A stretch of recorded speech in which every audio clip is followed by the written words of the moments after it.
Hey everybody. Welcome, welcome to Hidden Horror. How are you guys doing today? Today I'm here to talk to you about something that happened last year.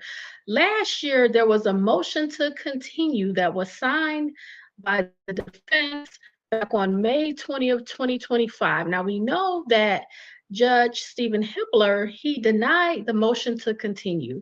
He did not want to set a delay in the start of the trial. So I really didn't filter this idea out. I want to talk a little bit about it because I think it goes hand in hand a little bit with the recent petition that Bryan Kohberger filed. He's trying to take his um, plea that he did. He wants to withdraw it, and he's citing some of the things he's citing have to do primarily with his defense team and overall ineffective counsel. So I want to bring up the motion to continue. I want to detail it. It is a large document. We're going to quickly go through it. It's a 40-page document. I posted it on the Hidden Horror Facebook page. So check it out. I'm going to share it now. And then after I share it and we talk about it a little bit, I'm going to show a short video. Okay, so let's get started. I'm going to share my screen now. So I'm going to the Hidden Horror Facebook page. And this is the motion to continue that was filed by the defense. And I want to highlight a few things that I found interesting. So let's get started. We're going to start on page 1 of the motion to continue. And it reads as follows. Bryan Kohberger, by and through his attorneys of record, and hereby respectfully submits the following motion to continue due to the substantial amount of trial investigation and preparation still outstanding, as well as recent and forthcoming publicity that is highly prejudicial to the defense. Any conviction and sentence resulting from a capital trial beginning in August 2025 will be unconstitutionally imposed and therefore vulnerable to reversal on direct or collateral review. In making this motion, Mr. Kohberger relies on his right to be free from cruel and unusual punishment. Excuse me, I need to go to the next page.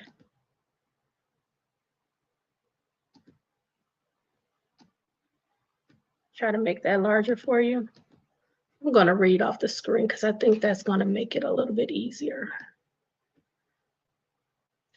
In making this motion, Mr. Kohberger relies on his right to be free from cruel and unusual punishment, his right to due process, his right to a fair trial, his right to counsel, his right to present a defense, his right to confront witnesses, his right to a fair and reliable sentencing determination, and other rights safeguarded by the 5th, 6th, 8th, and 14th Amendments to the U.S. Constitution, Article 1, Section 6, 7, 8, and 13 of the Idaho State Constitution. So we're going to move on now and go to page 3.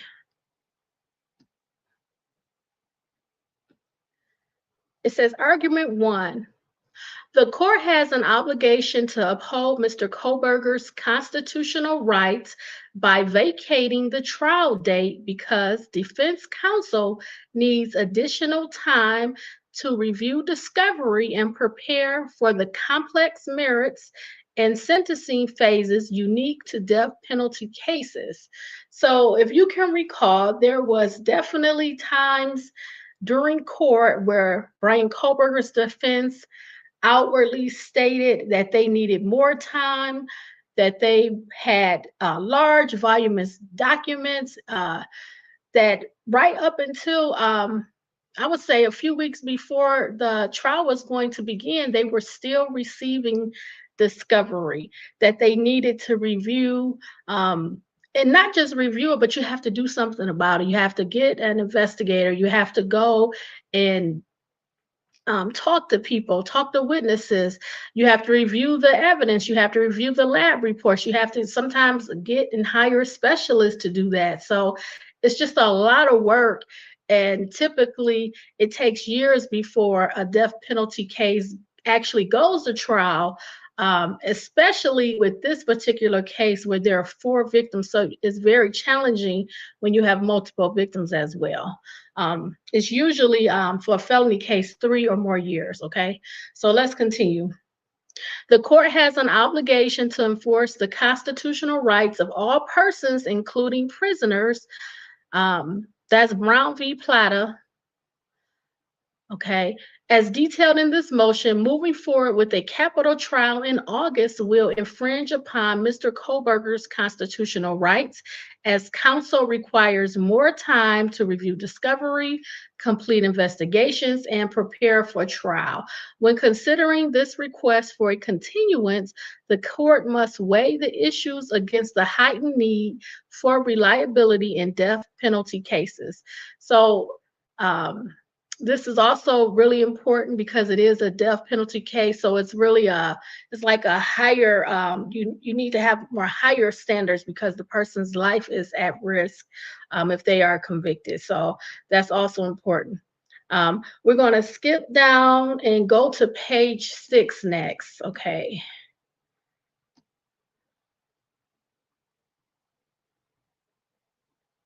So they were talking about the effectiveness of counsel, right? So we're going to start. In addition to the effectiveness, assistance of counsel, Mr. Kohberger has the right to a meaningful opportunity to present a complete defense, and that's Holmes v. South Carolina. Let's go down. This right has a number of sources, including the Due Process Clause of the 14th Amendment, as well as the compulsory process and confrontation clauses of the 6th Amendment. This right takes on special significance in capital cases. The right to present a meaningful defense must take precedent over any countervailing state evidentiary rules or other procedures that might be acceptable in the context of non-capital criminal cases. Okay, let's go down to page 8 next.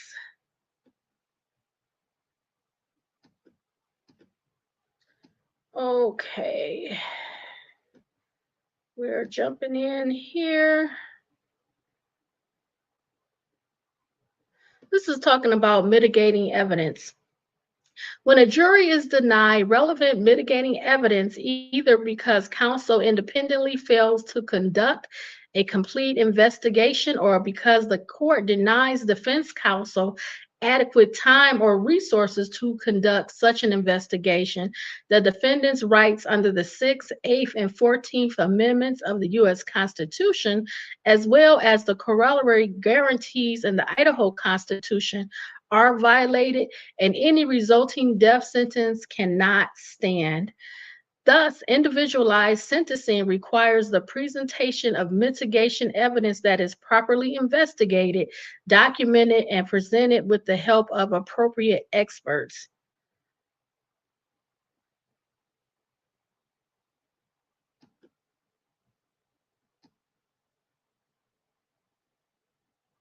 We're going to jump down where they're starting to talk about qualified experts. So now we're on page 9.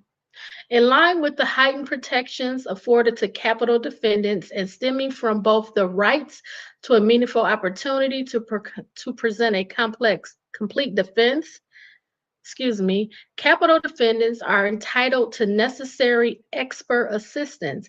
Indeed, expert assistance is needed in all homicide cases, given that investigating a homicide is uniquely complex and often involves evidence of many different types.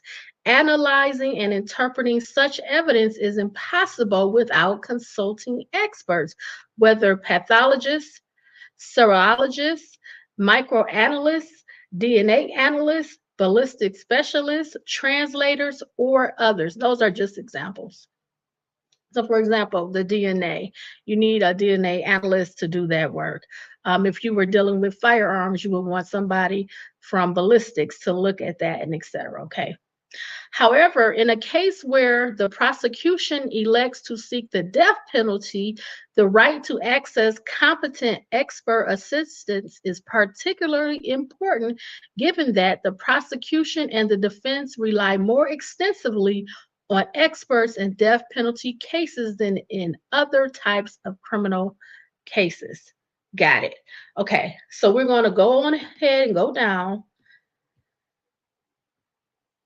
We're going to jump to page 10.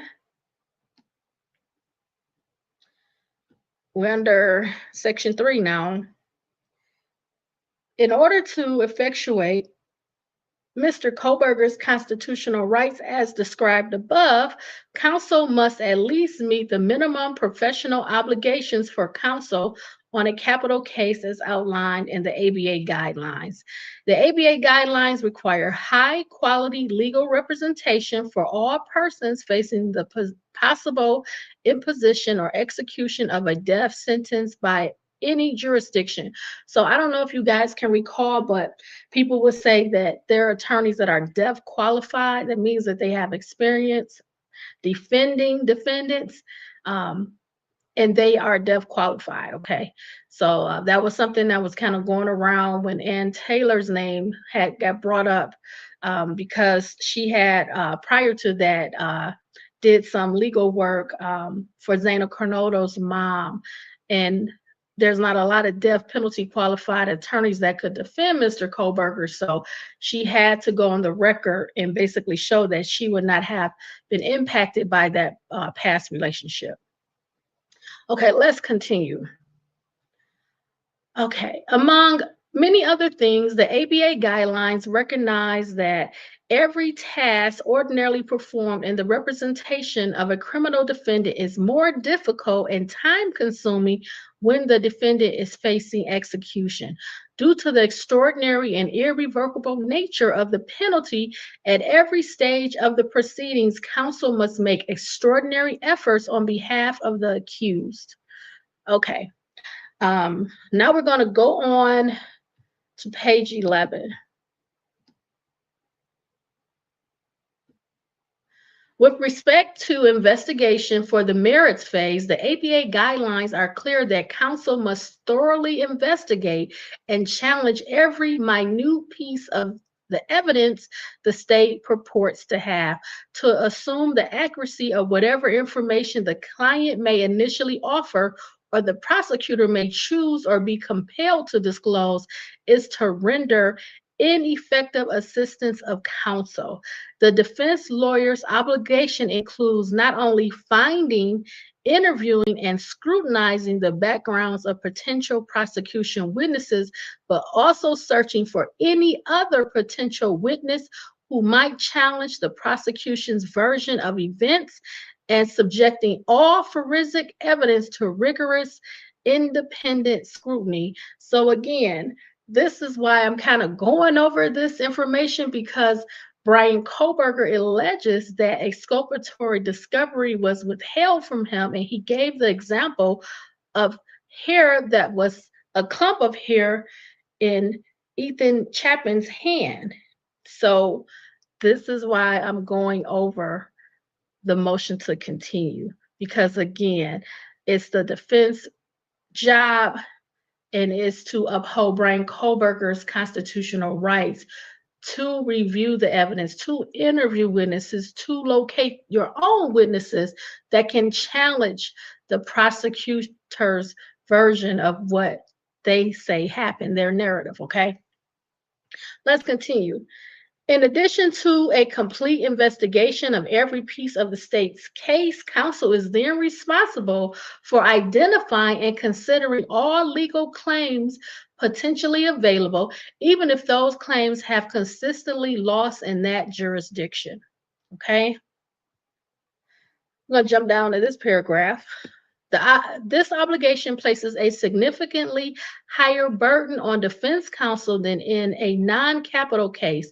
In an ordinary criminal case, counsel could strategically forego some aspects of the exhaustive investigation outlined step by step in the ABA guidelines and would not be required to preserve every possible legal error for potential review. Furthermore, there would be, we go, significantly fewer legal issues to address because the unique issues related to capital sentencing would be relevant. So now we're going to have a big jump, okay? In these next couple of pages, they're going to talk about how counsel should be doing an exhaustive life history investigation. And this is going to help them, aid them in their case. It's going to give them the history of the background of the defendant and their family. But we're not going to talk about it, but I want you to know it's there. We're going to do a big leap and we're going to go and jump down to page 28. So,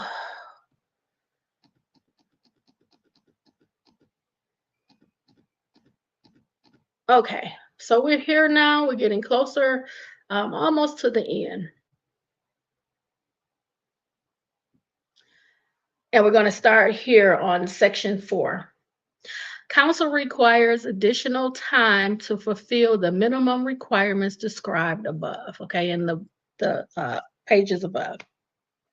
As counsel explained in recent filings and in oral argument, which are hereby incorporated in full for brevity's sake, it is impossible for the defense team to review the necessary and relevant discovery in a manner that allows the evidence to be integrated into the comprehensive defense case, to pursue all necessary investigations arising from review of the discovery, including into alternative perpetrators, and to address the myriad issues that continue to,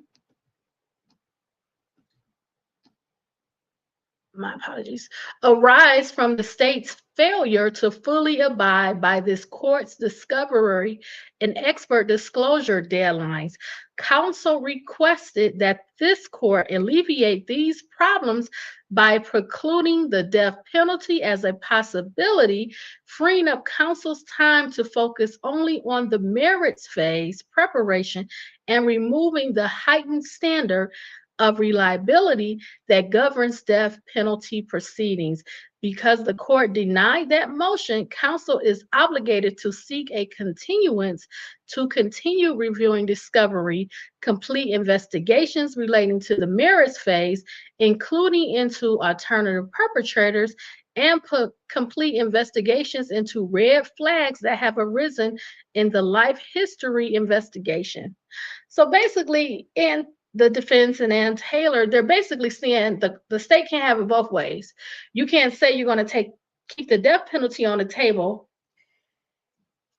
Excuse me. God bless me. Excuse me. You can't say you're going to keep the death penalty on the table for our client, but also not be willing to push the trial date further out, because we're telling you we need more time. We need more time to review the evidence. We need more time to talk to witnesses. You're still providing discovery, and we're weeks out from the trial. We also have these red flags we need to look into. There's a lot of work going on, plus the history portion of Mr. Kohberger's background. So with all of that in consideration, can we either take the death penalty off the table, which will allow us to have the lower standards where we can free ourselves up of some of this other type of work, or you can agree to give us more time to do our investigation, and we can push the trial date further out past August of 2025. Well, of course, we know Judge Stephen Hippler said no, so this is how things went. But let's continue on. Let's drop down to page 32. Okay. All right.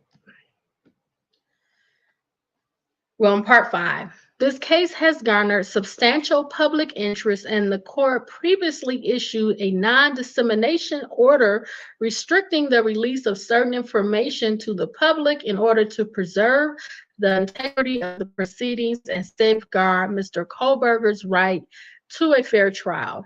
On May 9th, 2025, just weeks before this capital trial is set to begin, it was slated for August 18th, I believe the jury selection date was supposed to be August 4th of 2025.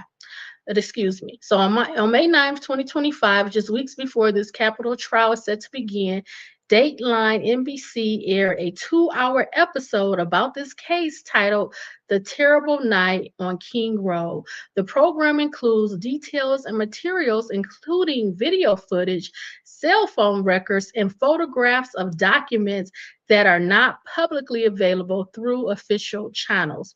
The show repeatedly emphasizes the non public nature of this information, stating it was obtained from unnamed sources who are close to the investigation and that the materials were obtained exclusively by Dateline. Much of the investigative material presented by Dateline was taken out of context and will not be admissible at trial because it lacks reliability. The leaked material appear carefully curated to promote a narrative of guilt, as this court acknowledged in its May 15th, 2025 Document and Records Hold Order. The source of the leak is most likely someone currently or formerly associated with law enforcement or the prosecution team. If that is the case, it raises urgent and serious questions about the objectivity, judgment, and credibility of the individuals tasked with investigating and presenting the state's evidence, particularly those who may be called as witnesses. The identity of those involved, their motives, and any efforts to conceal their conduct go directly to the heart of witness credibility and the integrity of the state's case. The apparent leak is not only an egregious violation of the court's non-dissemination order, it enabled Dateline to gouge rampant speculation with a veneer of credibility when purportedly exclusive information surfaces through a media broadcast shortly before trial, particularly information attributed to unnamed sources with access to the investigation. It carries a heightened aura of credibility and secrecy that can deeply influence public perception. Unlike official disclosures, which are typically accompanied by context and procedural safeguards, leaks framed as exclusives are perceived as uncensored truths that the public was not meant to see. This insider framing enhances the material's persuasive power, suggesting that it is both authentic and revealing of the case hidden realities. Now, these are things that the broadcast uh, included. Repeated speculative assertions regarding the assailant's motives, including unfounded allegations of sexual motivation, dramatic reenactments and animations depicting the alleged crime created by the show's producers without basis in the evidentiary record, emotional interviews with individuals connected to the alleged victims accompanied by evocative music, photos, and videos designed to elicit strong emotional responses. The broadcast repeatedly bolstered its speculative claims through the use of so-called expert commentary, including individuals identified as law enforcement professionals and academics. These commentators were permitted to make sweeping assertions about the defendant's alleged motive, psychological state, and person, of which are while their training, research, and years of experience to lend undue credibility to their conjecture. This type of testimony, mimicry, properly mirrors expert witness testimony in a trial setting without the safeguard of cross-examination or evidentiary standards, effectively presenting the public with a one-sided, unvetted narrative that shapes juror perception. While the program occasionally asserts disclaimers such as, "We don't know what happened," these brief caveats do little to mitigate the cumulative impact of an extended narrative. Imagery, emotionally charged reenactments, and detailed speculative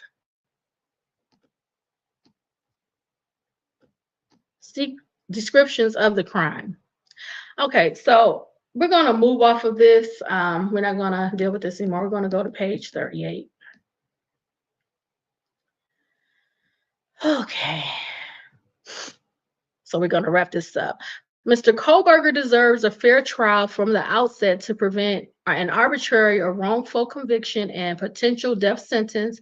These cases underscore the critical importance of thorough investigation before trial.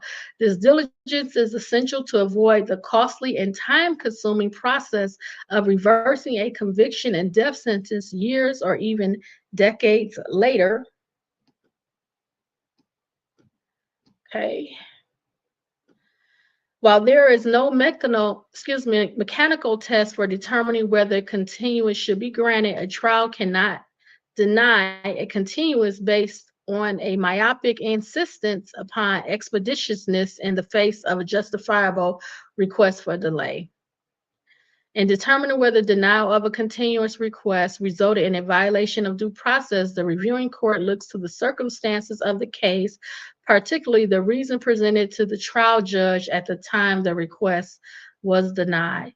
This request is not made lightly. Defense counsel has worked around the clock, actively preparing for trial since appointment to this case, filed all motions in a timely manner, complied with expert disclosure deadlines, and had expected to proceed on schedule. However, it has become clear that without additional time, the defense cannot complete review of the necessary discovery, meaningfully respond to all of the state's amended expert disclosures, and incorporate the information into an effective defense sentencing phase of justice is important.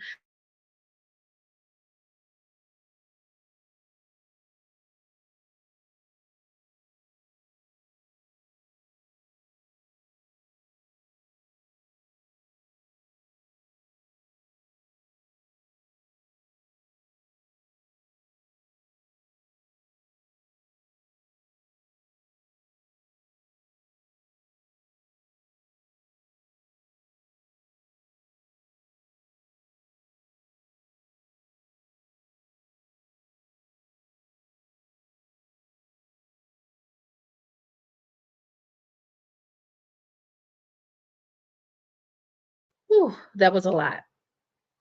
Okay, so I want to share a quick video to wrap it up. These are going to be defense Ann Taylor's testimony, her words to Judge Stephen Hippler. So let me share my screen, please. We will go to this video. This video is provided by the Idaho Statesman. It's titled Kohberger's Attorney Pushes for Delay. Key witnesses and records are still missing. And this is 4.5 minutes long. I would start with noting that if the new discovery is the state's contact of witnesses we've listed, the state knows that there are mitigation witnesses that we've listed because we had to disclose them, but they are people that have refused to speak with us. That presents a challenge in the case. A lot of the witnesses that refuse to speak with us have to do with records, medical records, Bryan Kohberger, past treatment records of Bryan Kohberger. Those are important things that the gravity of what they have to say can't be known to our experts until we have the opportunity to fully understand those things. And we continue to work on access to witnesses and access to additional information. Your Honor, I want to touch on just a couple of points. One, when the court considers a continuance and considers whether Bryan Kohberger's rights are violated, his right to a fair trial, his right to confront witnesses and evidence against him, his right to present a full defense, and his right to effective assistance of counsel are implicated and laid out in our motion to continue. The ABA guidelines require us to do a full investigation. It's not going scorched earth to understand Bryan Kohberger's full life history. These are things that are required. And we've done everything that we can. We have had a mitigation expert on the case. This is 2.5 years into a case, and the average for capital cases is 3.5 years in federal court, in federal court. which moves at a snail's pace in its best day in regular cases. Court. So I don't have any basis to talk to the court about that. But what I can tell you is that a capital case where we have a client and we need to investigate both the merits phase and a penalty phase at the same time takes time. In any case, it takes time to do that. In this case, with the high profile nature and having people decline to talk to us presents a whole set of challenges that we have to find a way to work through. As the court knows, a lot of mitigation information is very sensitive information. It takes some time to be able to get people to talk about things. Realities exist too. Not all of the family members are in the same place. So there's travel that's required. All of those things take time to do in a case like this. 2.5 years is excessively fast to put all of that together. There was no delay in having a mitigation expert on board. There was no delay in getting investigators to work on the case. And as soon as issues became apparent, Mr. Kohberger's team did not delay in getting experts to help us understand specific areas of the case. Looking over the entire record, the court can see that the defense team has been diligent about discovery, about motion practice, about litigating issues in the case. There just still is a lot left to do. There is still a lot left that is not known. And Mr. Kohberger has a right to go to trial with prepared counsel that have conducted a full investigation in both phases of the case. When you have a certain amount of information and there's this other stuff that's out there, that's a red flag, that's real, that you need to investigate, your experts can only do what's here, what's been investigated, what's been produced for them to assess. This whole other area, that land between the red flags and the investigation, that's an unknown area. That's where there's ineffective assistance of counsel. That's where there's not a fair trial. That's where there's not an individualized sentencing procedure. Now that's very interesting because Bryan Kohberger alleges that the discovery evidence relating to that clump of hair in Ethan Chapin's hand, he didn't know about it, and it was no inquiry about it. So this is very interesting that she's saying all of this would necessitate, it would lead to an ineffective counsel. And it's that area that requires a continuance in this case. Okay. So would things have been different if that motion to continue was not denied, that the trial date was set further out? Would things be different? I don't know. Because I don't know how much time Judge Stephen Hippler would have allotted them. Another 30 days, another 60 days. It seems like they needed a lot more time than that. So I just wanted to go back to the motion to continue because I can remember a lot of things, and I know that this was brought up in oral arguments as well as in the motion to continue. And now, fast forward, Bryan Kohberger has now filed a petition. He really wants to withdraw his guilty plea. And, could you see this coming? Could you see there being a problem with what felt like there was a rush to a trial date without both the prosecution and the defense being prepared and ready to go, especially when the defense was still receiving discovery? Tell me what you think, everybody. Thank you for spending this time with me. I really, really appreciate it. I want you to stay safe, stay smart, stay savvy, be well, all my friends. Bye, everybody.